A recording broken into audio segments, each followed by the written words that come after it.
President Trump is nominating the current acting VA Secretary, Robert Wilkie, as Secretary.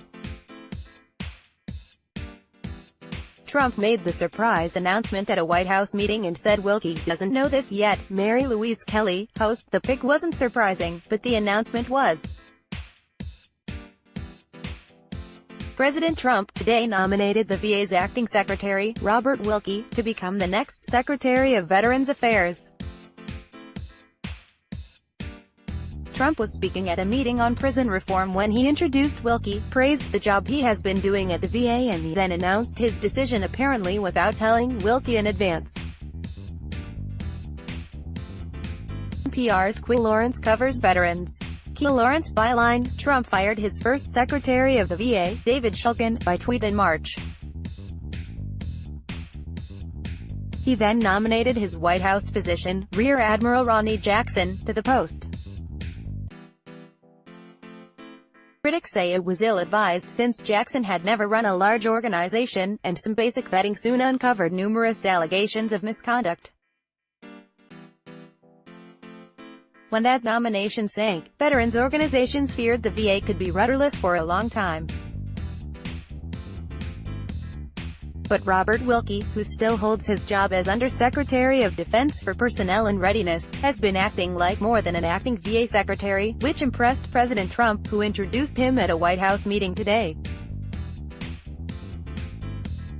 Soundbite of archived recording: President Donald Trump, and Acting Secretary Wilkie, who, by the way, has done an incredible job at the VA, and I'll be informing him in a little while, he doesn't know this yet, that we are going to be putting his name up for nomination to be Secretary of the Veterans Administration. Applause. Lawrence, doesn't seem like that was staged. Wilkie, in the room, showed no signs of having been warned. Soundbite of archived recording: Trump, I'm sorry that I ruined the surprise. Laughter. Trump, I'll see you anyway. Lawrence, veterans are hoping that is the only surprise twist in what appears to be a safe pick. Wilkie has been running a large government bureaucracy within the Pentagon, and he's already breezed through Senate confirmation to that post. He's 55, has served in both the Navy and the Air Force Reserves, and worked for several Republican administrations and lawmakers. While he's known within the federal government, he's a relative unknown in the veterans community, which has seen 10 secretaries or acting secretaries for VA in the 17 years of war since 9/11.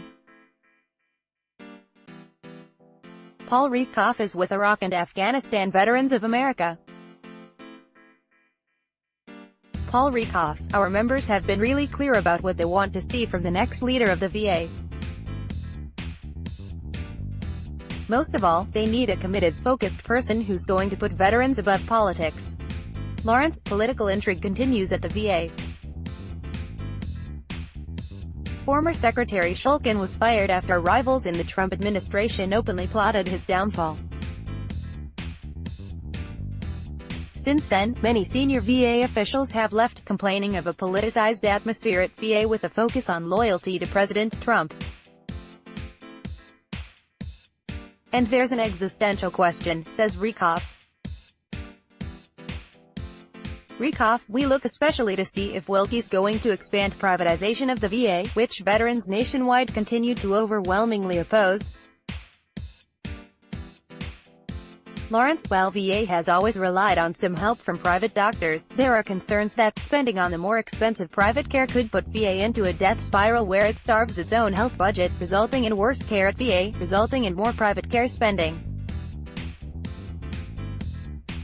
Currently, VA is rated to deliver as good or better quality care than the private sector in most states. Robert Wilkie, if confirmed, will guide the VA through this question. This month, Congress is expected to send the president a bill to revamp the way VA pays for private care.